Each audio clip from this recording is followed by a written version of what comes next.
Noah, the last righteous man. In the beginning, the earth was filled with the works of man, but a shadow fell over the land, as wickedness increased daily. Amidst the darkness, one man walked with integrity.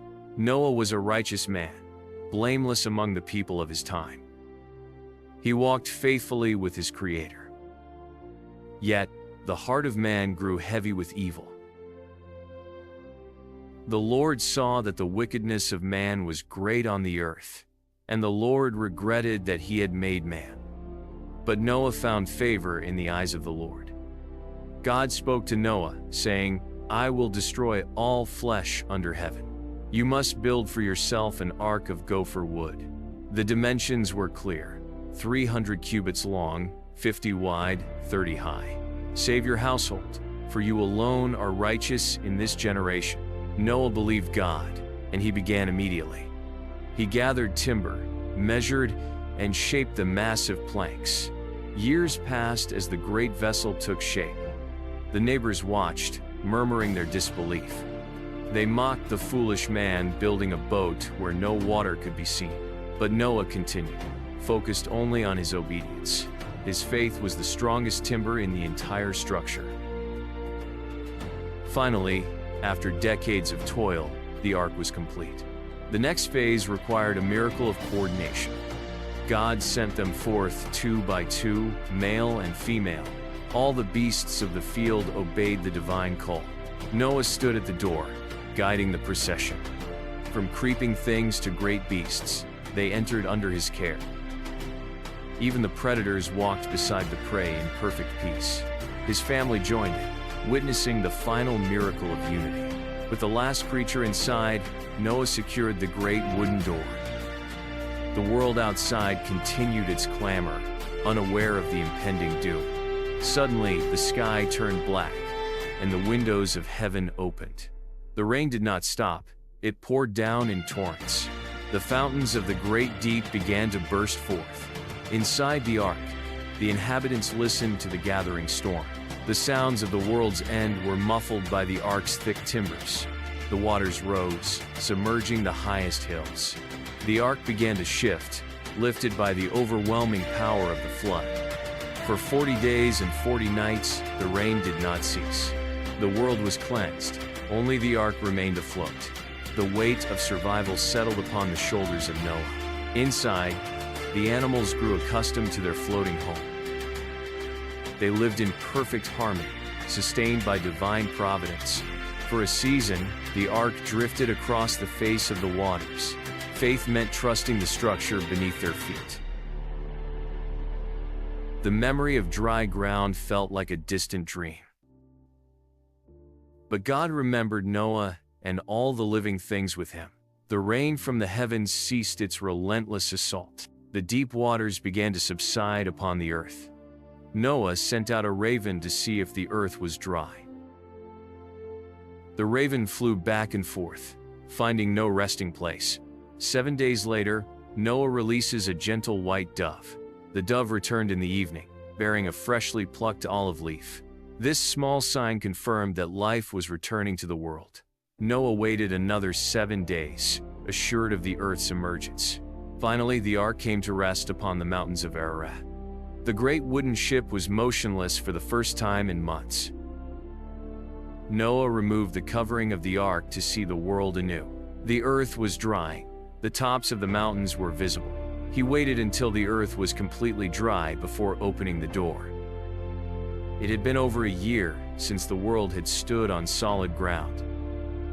At last, God commanded, "Come out of the ark. Go forth and multiply upon the earth." The first act of the new world was one of reverence. Noah took of every clean animal and every clean bird. He built an altar there to the Lord, and offered burnt offerings on the altar. The smoke of the sacrifice rose as a sweet aroma to the heavens. This was the first act of worship after the great renewal. The people of the new earth offered their praise, and the Lord smelled the pleasing aroma. From the heavens, God spoke directly to the righteous man. God said, "I will never again curse the ground because of man. Neither will I ever again destroy every living thing as I have done. As long as the earth endures, seed time and harvest shall not cease. And I establish my covenant with you and your descendants. This covenant is between me and every living creature. The sign of this everlasting promise shall be set in the sky. Behold, I set my bow in the cloud. It shall be a sign of the covenant between me and the earth. The bow in the cloud reminded all that the destruction was over. Noah and his family emerged to the face of a purified world. They were the seeds of a new humanity. The animals, too, departed to fill the earth again. The command was clear: be fruitful and multiply. The promise of God sheltered them from future devastation. And Noah, the last righteous man, began the work of beginning again. The first days on Ararat were marked by the dampness and strange quiet. The lions who once roared now lay quietly near the sheep. The air, though cool, was clean, carrying the scent of wet stone and new growth. Noah made sure every creature had space to stretch its legs. For a time, the ark stood as a monument to survival. The sounds of the ancient world had been silenced entirely. A new age dawned under the perpetual watch of the covenant bow. Life within the ark settled into a monotonous routine of caretaking. Noah's children worked tirelessly distributing food and cleaning the confines. There was little room for personal space, but plenty for shared burden. The children often looked out the small windows with curiosity and fear. Noah often prayed alone, seeking strength to manage the overwhelming responsibility. He reassured them that the massive walls were holding firm against the pressure. The structure, built by faith, proved stronger than the greatest storm. When the ark finally bumped onto the mountain, the sound was monumental. The initial view from the opening was one of bleak, waterlogged desolation. Only the tallest peaks stood as silent witnesses to the catastrophe. Noah surveyed the new terrain, his gaze searching for signs of true dryness.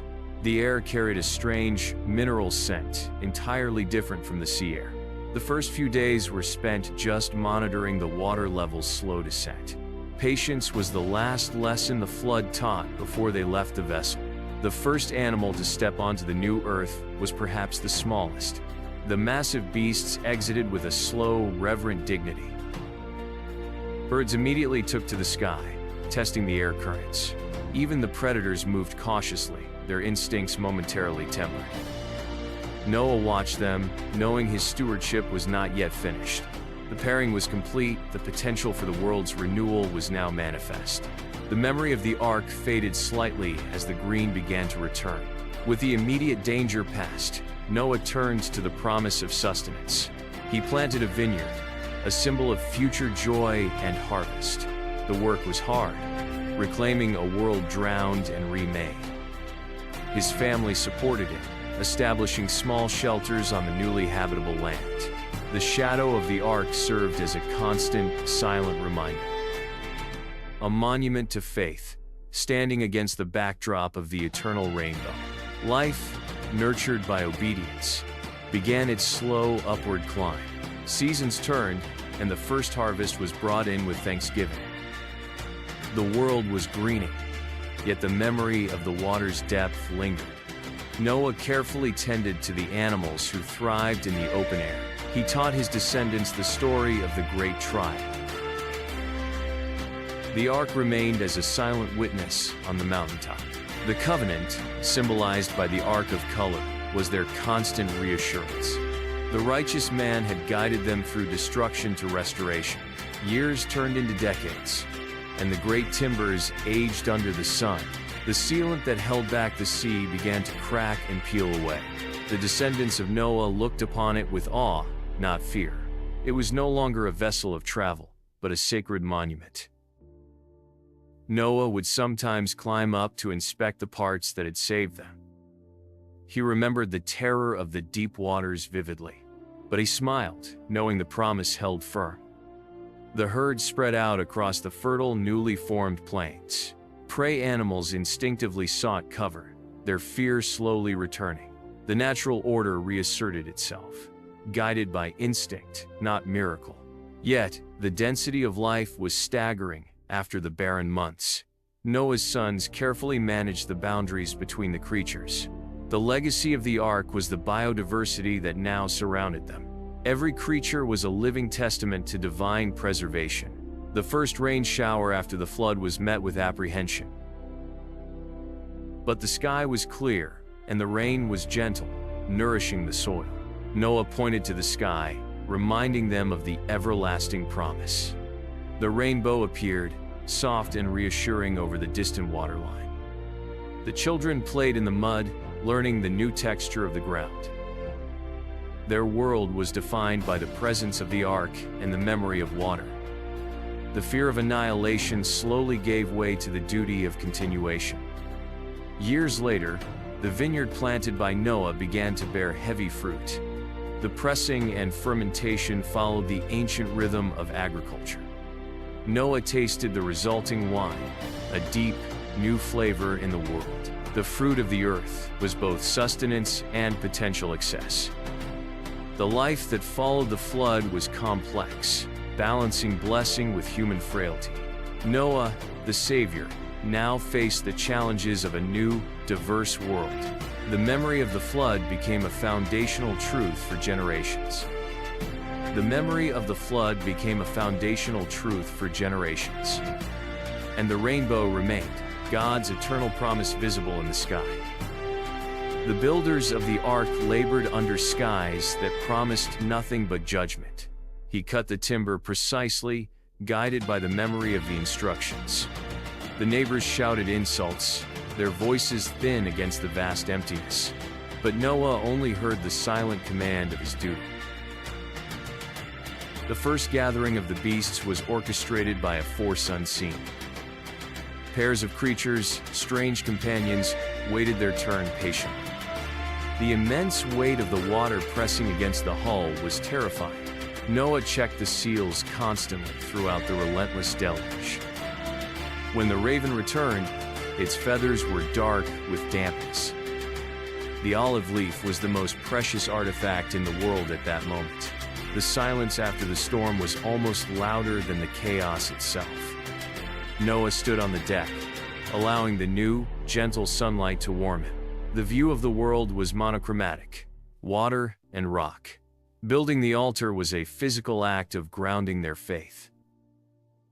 The smoke rose straight up, showing the air was completely still. When the promise was spoken, the air seemed to shimmer with power. The colors of the rainbow seemed impossibly bright against the recent devastation. The family looked forward, leaving the waterlogged ark behind them. They carried the memory of the few into the promise of the many. The first few animals began grazing cautiously on the new damp grass. Decades of tireless work condensed into a few stubborn beams. The skepticism of the passing generations was a constant companion. The ark grew higher than any dwelling they had ever known. The scent of fresh-cut timber mixed with the dust of the dry earth. When the animals came, they moved with a strange, hypnotic unity. Every animal that lived on land sought refuge within the wooden walls. The door sealed with a heavy final sound that echoed across the quiet plains. Then came the sudden, deafening roar of the breaking heavens. The ark rose, leaving the wickedness of the world beneath its keel. It rode the monstrous waves, protected by divine covenant. The sounds inside the ark were a constant, low hum of life breathing. Noah moved like a steward through his temporary, floating kingdom. The strange peace between predator and prey was a daily miracle. The children learned the calls and needs of creatures they had never seen before. Days blurred into weeks, marked only by the changing tasks of care. The rocking motion was constant, a reminder that the world was suspended. Hope was the small crack of light that appeared after the rain stopped. The mountain peaks emerged like islands in a vast, silent sea. The tension on the deck was palpable as they awaited the signal to leave. They looked back at the ark, the vessel that was both prison and sanctuary.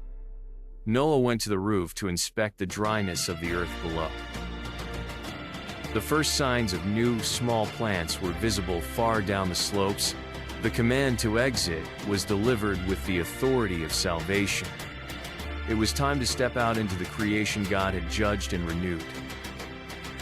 The altar stones were cold and rough under Noah's hands. He selected the clean animals carefully, preparing the offering. The fire took hold slowly on the damp wood prepared for sacrifice. The scent of burning sacrifice was a profound message of gratitude. The family watched, understanding the gravity of the moment. This was the true beginning of their life on the new earth. A profound sense of covenant settled over the small gathering. The divine response was immediate and absolute. The first appearance of the bow after the cleansing waters. A promise sealed, visible to all who looked up. The ground, though muddy, proved incredibly rich and fertile. Noah taught his grandsons the best places to sow and where to irrigate. The task of managing the newly released livestock began in earnest. Goats and sheep provided immediate sustenance for the growing population. The first structures built were simple and close to the ground. The ark, no longer needed, watched over their humble efforts. Life was dictated by the sun, the seasons, and the need to multiply. The children explored the immediate vicinity, testing the firmness of the earth. They learned to respect the power of the water that had vanished, and to cherish the blessing of dry ground underfoot. As Noah grew older, his role shifted from builder to patriarch. He spent hours recounting the memory of the world before the deluge. He pointed to the ark, now weathered and covered in lichen. It was a symbol that righteousness, though rare, is always preserved. The descendants learned to look for the rainbow after every storm. The fear of water was replaced by the wisdom of preservation. The descendants multiplied, filling the valleys that had been submerged. The covenant ensured the stability of seed time and harvest for all time. The memory of the flood served as the ultimate lesson in humility. Noah looked towards the horizon, a man who had seen the end and the start. His faith had saved the world from complete erasure. The covenant endures, visible evidence of God's mercy.